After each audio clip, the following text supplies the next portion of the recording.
నాగేశం దారుకావనే. దారుకావనంలో నాగేశ్వర జ్యోతిర్లింగం. ఇప్పుడు ఈ దారుకావనం నాగేశ్వర జ్యోతిర్లింగం ద్వారక నుంచి ఇంచుమించుకు ఒక 5-10 కిలోమీటర్ల మధ్యలో ఉంటుంది. ద్వారక వెళ్ళామంటే మనం అక్కడికి వెళ్ళినట్టు ఇదివరకు వెళ్ళాం 2 సార్లు. మనం ప్రత్యేకంగా అక్కడికి వెళ్ళడం కంటే ఇలా ద్వారకలో ఎప్పుడైనా సప్తాహాలు చేసినప్పుడు వెళ్ళి దర్శనం చేసుకోవచ్చు. అక్కడికి పూర్వం దారుక అని ఒక రాక్షసు ఉండేది. దారుకావనం అంటే దేవదారు వృక్షాలు ఎక్కువగా ఉండేవి కనుక దానికి దారుకావనం అని పేరు. వనము అంటే అడవి, దారుకా వృక్షాలు దేవదారు వృక్షాలు అక్కడ బాగా ఎక్కువగా ఉండేవి. ఆ వనంలో దారుక అనే ఒక రాక్షసి చాలా కాలం మకాం పెట్టింది. అది పార్వతీ భక్తురాలు. భవానీదేవిని నిరంతరం భక్తి శ్రద్ధలతో పూజించింది. అందులో మృగశిర నక్షత్రం భవానీదేవికి ప్రీతిపాత్రని మీకు నేను చెప్పక్కర్ల కొత్తగా. ఎందుకని మీరు శ్రీశైలంలో మహిమ విన్నారు మొన్న జనవరిలో. అప్పుడు అక్కడ ఏం చెప్పాను, అమ్మవారి కథ పార్వతీ కళ్యాణం చెప్పినప్పుడు మృగశిర నక్షత్రంలో అమ్మవారు పుట్టింది అని. భవానీదేవి పుట్టింది ఇప్పుడు మృగశిర నక్షత్రం. ఆ మృగశిర నక్షత్రంలో పార్వతీదేవిని పూజిస్తే అమ్మవారు చాలా తొందరగా ప్రసన్నురాలే వరాలు ఇస్తుంది. మృగశిర నక్షత్రంలో పుట్టినటువంటి స్త్రీలు ఉంటారే వారిని చాలా జాగ్రత్తగా గౌరవించాలట. మనకి ఇళ్లల్లో అటువంటి వాళ్ళు కూతుళ్ళుగానో కోడళ్లుగానో వస్తే వాళ్ళని చాలా జాగ్రత్తగా గౌరవిస్తే అటువంటి వారికి సంపదలు వస్తాయి. వాళ్ళని అవమానిస్తే సంపదలు నశిస్తాయి. మృగశిర నక్షత్రంలో పుట్టిన స్త్రీలు సాక్షాత్ అమ్మవారితో స్వరూపంతో చూడాలి. వాళ్ళు ఒక్కొక్కప్పుడు కోపంతో మనని పరీక్షించినా కూడా మనం చాలా జాగ్రత్తగా ఉండాలి. పిల్లలు కదా అని తొందరపడి వాళ్ళని తిట్టకూడదని శాస్త్రం. ఈ దారుక అమ్మవారిని భవానీ రూపంతో ఉన్న అమ్మవారిని మృగశిర నక్షత్రం నాడు పూజించింది. దాంతో అమ్మవారు రకరకాల వరాలు ఇచ్చిందిట. దారుకాయై దదౌ దేవి తద్వనస్యావలోకనం. పార్వతీదేవి ప్రత్యక్షమై నీకు తొందరలో పెళ్ళవుతుంది, నీ మొగుడు పేరు దారుకుడు, నీ పేరున్నవాడే వస్తాడు, మీ ఇద్దరూ కలిసి ఈ వనంలో మకా ఉండండి, నన్ను పూజిస్తూ ఉండండి, నీకు అంత తేలిగ్గా మరణం లేకుండా వరం ఇస్తున్నాను, సాధ్యమైనంత ప్రజలకు మాత్రం ఏ ఇబ్బంది లేకుండా చూసుకో అని మంచి అనంత బలం ఇచ్చింది. అమ్మవారి అనుగ్రహంతో దారుకుడనే రాక్షసుడు ఆవిడికి భర్త అయ్యాడు. ఈ భార్యాభర్తలిద్దరూ ఆ వనంలో అడుగుపెట్టారు. కొద్ది రోజులు అమ్మవారి ఉపాసనా బలంతో శక్తులు వచ్చేసి సుఖంగానే ఉన్నారు. క్రమంగా చెప్పాక రాక్షస బుద్ధి ఎక్కడికి ఎడుతుందండి? దానివల్ల ఋషుల్ని పీడించడం, యజ్ఞాలను పాడు చేయడం, దేవతల్ని పీడించడం వీళ్ళకి నిత్య కర్తవ్యం అయిపోయిందిట. దాంతో ఆ అడవిలో ఉన్న ఋషులు భయపడిపోయి, ఆ అడవిలో చాలామంది పూర్వం ఋషులు ఆశ్రమాలు కట్టుకుని తపస్సు చేసేవారు. పూర్వం ఆ వనాల్లో ఉండేవారు. ఆ ఋషులంతా ఈ రాక్షసు వచ్చి ఎప్పుడు ఏ ఋషిని మింగేస్తుందో, ఎప్పుడు ఏ యజ్ఞం ధ్వంసం చేస్తుందో, ఎవడి గుడిసెలు పాడు చేస్తుందో అర్థం కాక వణికిపోయి బాబోయని ఔర్వ మహర్షి దగ్గరికి వెళ్ళారు. ఔర్వుడు అంటే భృగు మహర్షి కొడుకు. భృగు మహర్షికి పులోమ అని ఒక భార్య ఉండేది. ఆ పులోమ అనే భార్య వల్ల పుట్టినవాడు కనుక పౌలోమి అని కూడా అతనికి పేరు. ఔర్వుడు అంటారు. మీకు ఒక రహస్యం చెప్పాలి ఇక్కడ. పూర్వం భృగు మహర్షి పులోమ అని పేరు కలిగిన ఒక సుందరిని పెళ్లి చేస్తున్నాడు. చాలా మంది భార్యలు ఉన్నారు. ఆయనకి ఖ్యాతి అని ఒక భార్య ఉంది. అందులో పులోమ అనే ఒక ఆవిడ ఉంది. ఈ పులోమ పరమ సౌందర్యవతి, గులాబీ రంగులో ఉండేదిట. ఈవిడ గర్భం ధరించింది. ఇంతలో ఒక రోజున అక్కడికి ఒక రాక్షసుడు వచ్చాడు. వాడు భయంకరుడు, వాడవుడు. వాడు వచ్చి ఈ ఆశ్రమంలో ఉన్న భృగు మహర్షి తపస్సుకు వెళ్ళినప్పుడు గర్భం ధరించి ఉన్న ఈవిడ్ని చూచాడు. ఎవరు నువ్వు ఒక్కదానివే ఉన్నావా, మీ ఆయన ఉన్నాడా అంటే ఆవిడ మాట్లాడలేదు. గబుక్కున ఆశ్రమంలోకి వెళ్ళి తలుపేసుకుంది. వెంటనే ఆయన అక్కడున్న అగ్నిహోత్రుడిని పిలిచి, ఆ రాక్షసుడు, ఏ అగ్నిహోత్ర, నువ్వు నిజం తప్ప అబద్ధమాడవు, ఈవిడెవరు అన్నట్ట. అగ్నిహోత్రుడు నిజం చెప్పాలి కదా మరి. అందులో ఆ రాక్షసుడు కూడా చాలా శక్తివంతుడు. అందుకని ఏం చెప్పమంటావయ్యా, ఉన్న నిజం చెప్పకపోతే ఒక బాధ, చెబితే ఒక బాధ, అయినా సత్యం పలకాలి, అందువల్ల చెబుతున్నాను. భృగు మహర్షి శ్రీవత్స గోత్రానికి ఆర్జుడు, లాంఛనం నుంచి పుట్టాడు. ఆయన భార్య, ఈవిడి పేరు పులోమ. ఈవిడిప్పుడు గర్భం ధరించి ఉంది. భర్త భృగు మహర్షి తపస్సుకు వెళ్ళాడు. ఆయన రావడానికి ఇంకా కొంతకాలం పడుతుంది. భర్త వచ్చేదాకా పురుడు పోసుకోను అని ఈవిడ శపథం చేసి ఇప్పటికి 10 ఏళ్లుగా కడుపులో గర్భాన్ని అలాగే దాచి ఉంచింది. అంటే 10 ఏళ్ళు కడుపులో అలా అట్టే పెట్టిందిట. పూర్వం ముగుడు వచ్చేదాకా పిల్లలు కనేవారు కాదు. అలాగా మొగుడు ఏదో యజ్ఞం చేయించడానికి వెళ్ళిపోయాడు అనుకోండి, ఏ మల్లికార్జున జ్యోతిర్లింగం దగ్గరకో, పెళ్ళాము వీడు వచ్చేదాకా డెలివరీ అవ్వకుండా ఉండగలదా మరి భూలోకంలో మామూలు మానవ స్త్రీ అయితే? కానీ ఆవిడ మహాతపశక్తివంతురాలు గనక నా భర్త తపస్సు పూర్తయి వచ్చేదాకా నేను పురుడు పోసుకొని నా కడుపులో పిల్లాన్ని ఇలాగే అట్టే పెడతానని కూర్చుంది. అనగానే పులోమ అంటున్నావు, పులోముడు అనేటటువంటి ఒక మహర్షి కూతురు కాదు కదా అన్నాడు ఈయన. అవును ఆవిడేవిడ. అమ్మా అసలు రహస్యం చెబుతున్నాను ఈమె అగ్నిహోత్ర, పులోముడు అనే ఋషికి ఈవిడ కూతురుగా పుట్టింది. ఓ రోజు నేను ఆ పులోముడి దగ్గరికి వెళ్ళి నీ కూతుర్ని నాకు ఇమ్మంటే ఇస్తానన్నాడు ఆయన. ఆ తర్వాత నాకు చెప్పకుండా కూతుర్ని భృగువుకి ఇచ్చి పెళ్లి చేసేశాడు. నాకిస్తానన్న పెళ్ళాన్ని ఇంకోటికి ఇచ్చి పెళ్లి చేస్తే అది ధర్మం అవుతుందా అన్నాడు వాడు. ధర్మాలు నాకు తెలియవు, నువ్వు నిజం అడిగావు చెప్పానన్నాడు అగ్నిహోత్రుడు.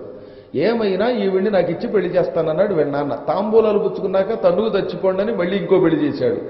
తాంబూలాలు పుచ్చుకుంటే పెళ్లి అయిపోయినట్టే, కాబట్టి ఈవిడ పట్టుకుపోతానన్నట్ట. ఒరే గర్భవతి, అందులో నిండు గర్భవతి, ఆవిడ పట్టుకెళ్ళడం ఏమిటంటే గర్భవతి ఏమిటి రాక్షసులకి అని అమాంతంగా అపహరించి పట్టుకుపోయాడు. దాంతో ఆవిడ బావు అని ఏడ్చింది. ఈ కడుపులో ఉన్న పిల్లవాడికి మండిపోయింది. నా తల్లి నన్ను గర్భంలో పెట్టి నానాయాత్ర పడి మోస్తూ ఉంటే ఎత్తుకుపోతావట్రా అని ఆ గర్భంలో నుంచి తొడలోకి వచ్చి ఆ తొడ చీల్చుకుని బయటకు వచ్చి పుట్టేశాడు వాడు. ఊరు నుంచి పుట్టాడు గనక ఔర్వుడు అన్నారు ఆయన్ని. అందుకే శ్రీవత్సగోత్రంలో ఋషుల పేర్లు ఏం చెబుతారు? భార్గవ, చ్యావన, ఆప్నువాన, జామదగ్ని, ఔర్వ, ఔరుడు వీడు. తల్లిని రక్షించడానికి తొడలు చీల్చుకుని బయటకు వచ్చాడు. రావడంతో హుమ్ అని కళ్ళు ఎర్ర చేశాడు. ఇంత పిల్లాడు. ఆ కళ్ళలో నుంచి అగ్నిజ్వాలలు వచ్చి ఆ రాక్షసుడు భస్మం అయిపోయాడు.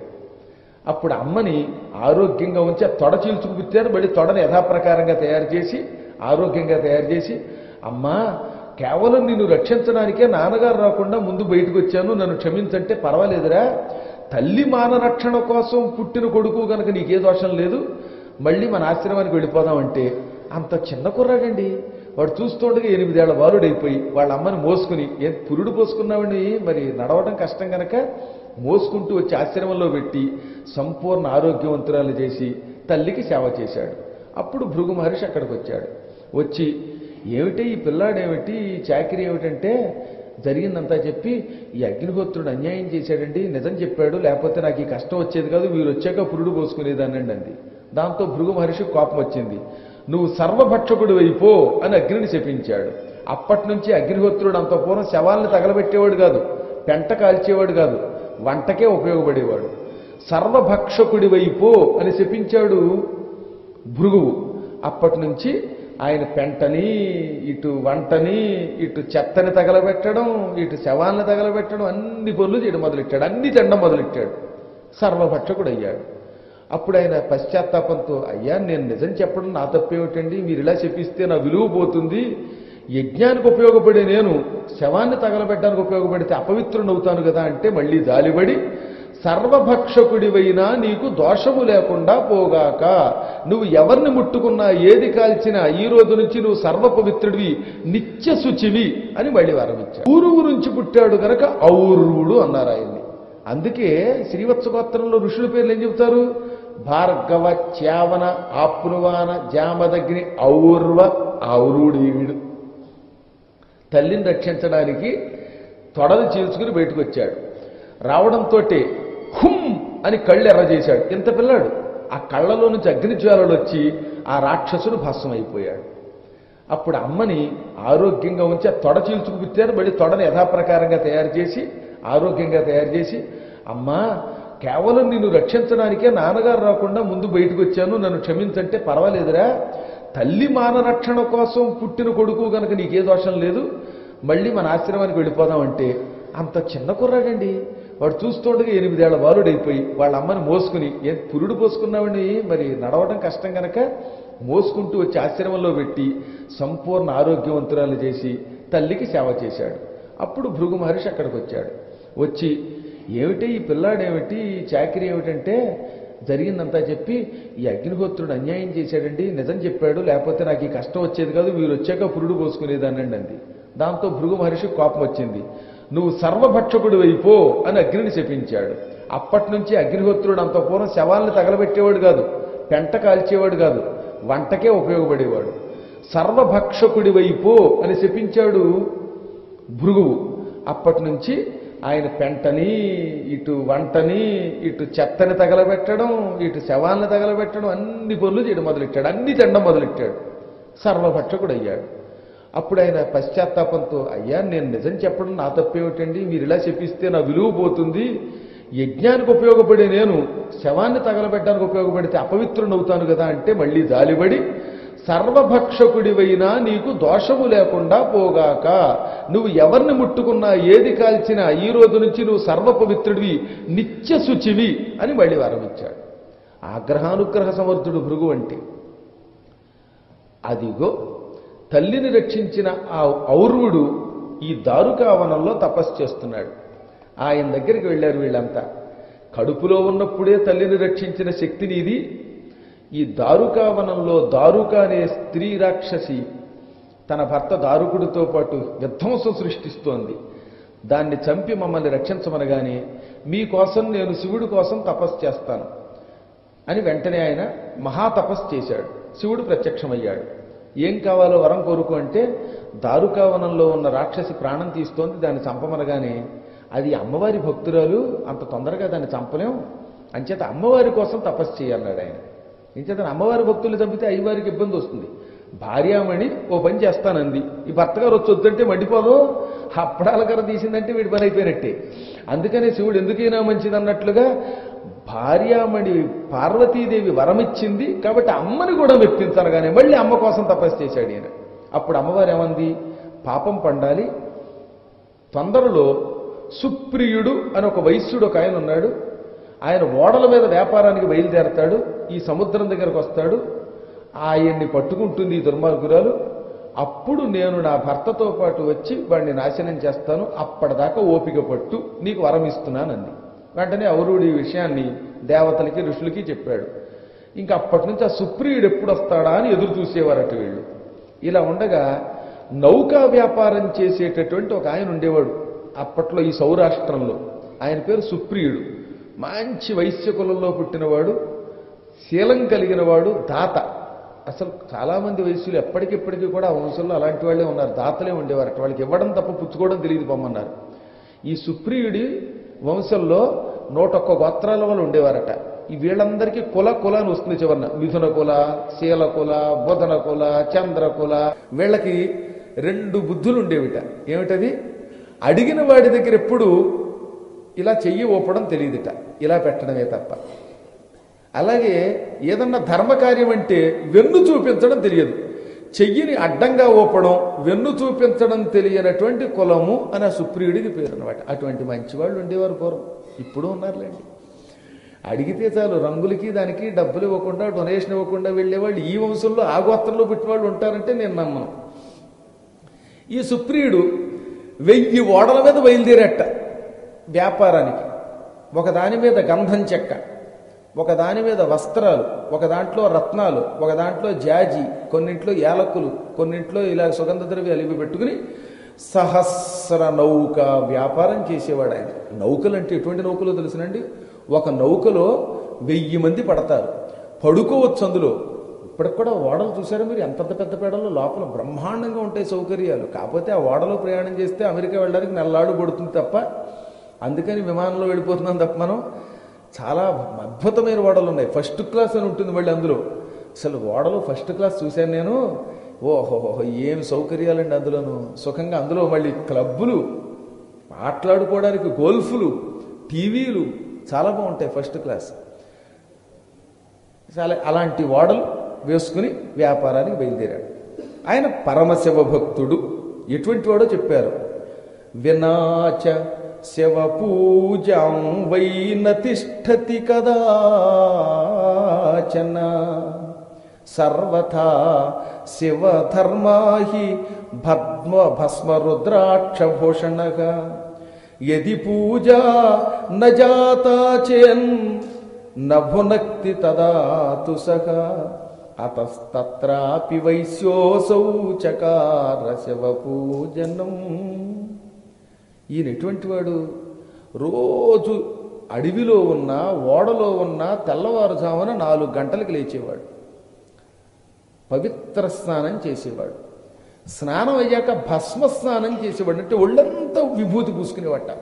మంచి నిగనిగలాడిపోతున్న విభూతి రేఖలు పూసుకుని రుద్రాక్షభూషణ, భస్మ రుద్రాక్షభూషణ, ముందు భస్మం ఆ తర్వాత రుద్రాక్ష ధరించేవాడు.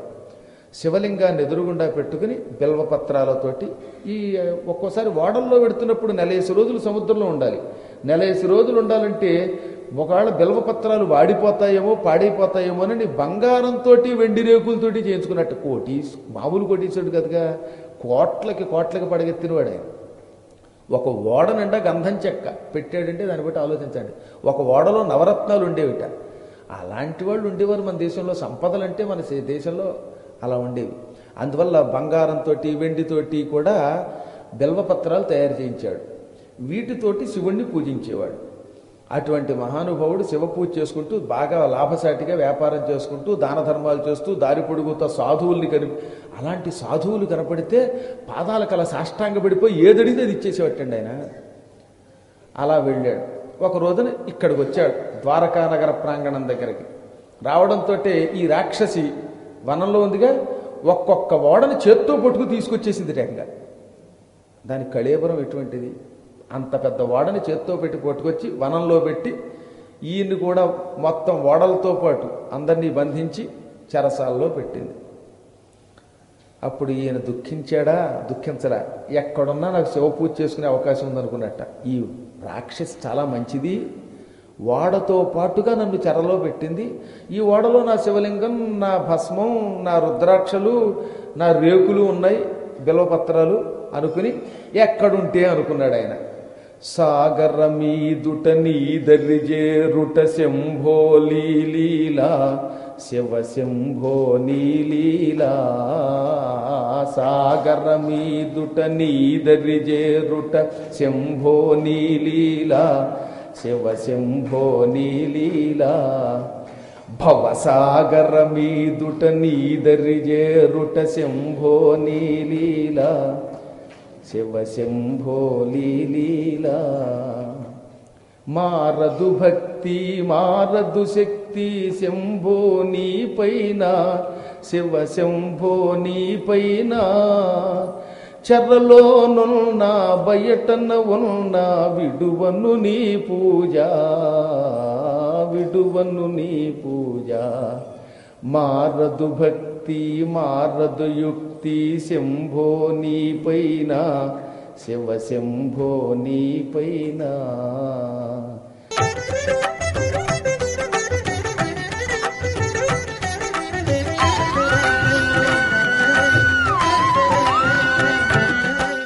శివ, చెరసాల్లో ఉన్నా, బయట ఉన్నా, ఓడలో ఉన్నా, మేడలో ఉన్నా నీ నీడనే ఉంటాను, నిన్నెప్పుడు విడిచిపెట్టను.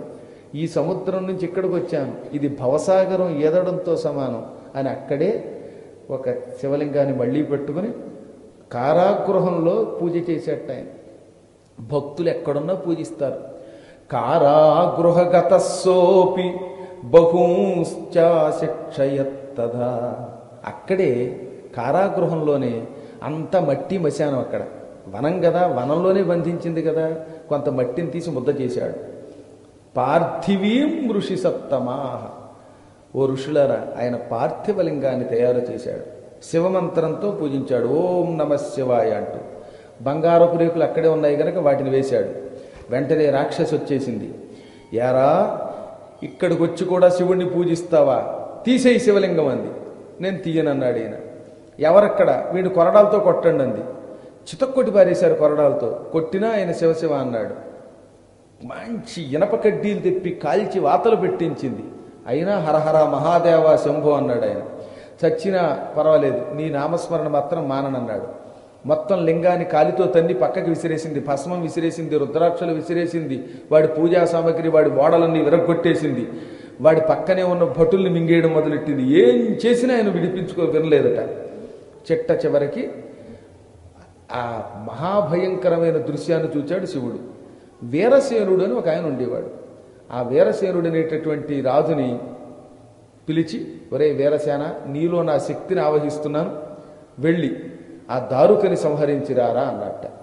ఆయన అన్నాడు మళ్ళీని, ఈ వీరసేనుడు, స్వామి మీరే వెళ్ళి మీ పూజా సామగ్రి ధ్వంసం చేసి మీ లింగాన్ని తన్ని పక్కకి పారేసి మీ భక్తుణ్ణి సుప్రియుడనే వైశ్యుణ్ణి హింసిస్తున్న దుర్మార్గురాల్ని స్వయంగా వెళ్ళి చంపచ్చు కదా అంటే, ఇక్కడ చిన్న ఇబ్బంది ఉందిరా నాకు.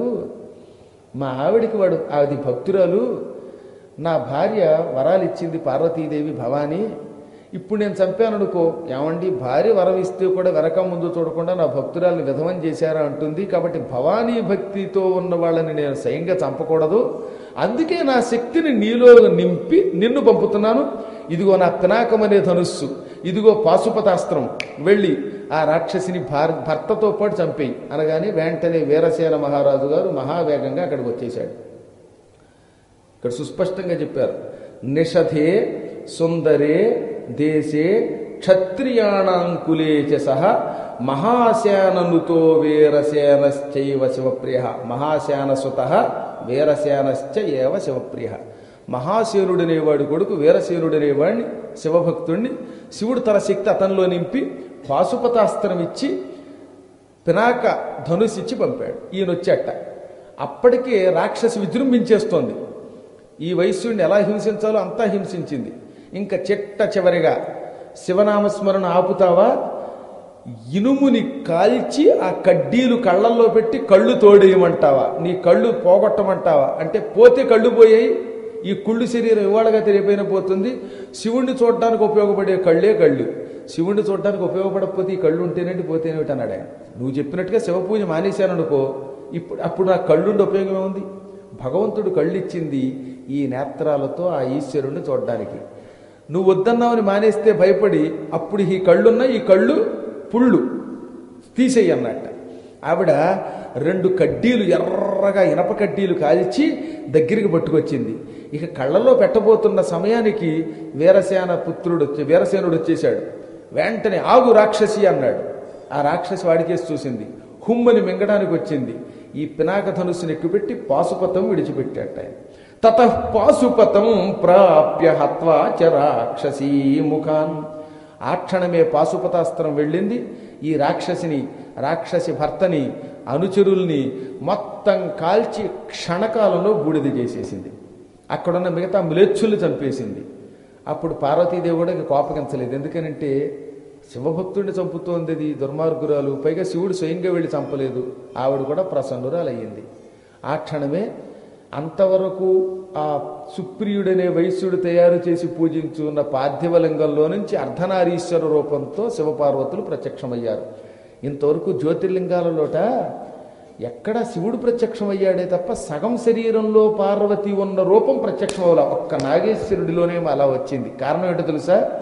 శివుడు స్వయంగా చెప్పాడు, ఇంతవరకు నన్ను పూజించిన భక్తులంతా ఒకెత్తు, ఈ సుప్రియుడు ఒక్కడు ఒకెత్తు. కంటి మీద ఇనప కడ్డీ కాల్చి పెడుతూ ఉంటే కదలలేదు వాడు. ఎంత కఠోర భక్తి వాడిది.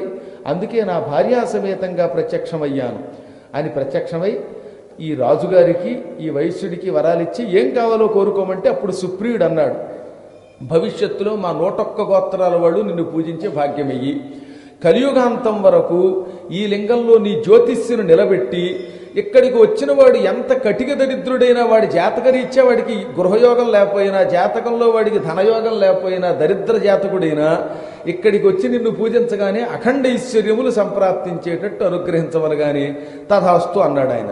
కాబట్టి ఎవరైనా మీలో దారిద్ర్య జాతకం ఉంటే అటువంటి వాళ్ళు అక్కడికి వెళ్ళి పూజ చేస్తే ఆ దరిద్రం పోయి మంచి ఐశ్వర్యం వస్తుంది. సంపద కావాలంటే అక్కడికి వెళ్ళాలి. మామూలు సంపద కదా, అఖండ సంపద కావాలంటే కలియుగాంతం వరకు దుఃఖాలని పోగొట్టే ఆ జ్యోతిర్లింగం అక్కడే ఉంటుంది. ఆ వీరసేనుడి కొడుకే నల చక్రవర్తి. తెలుసుగా మీకు? నిషధ దేశాధిపతి వీరసేన పుత్రుడని అంటారే. తర్వాత అంటే ఈశ్వరానుగ్రహం పొందిన వంశం అది. ఆ నలుడి భార్య దమయంతి అన్నమాట.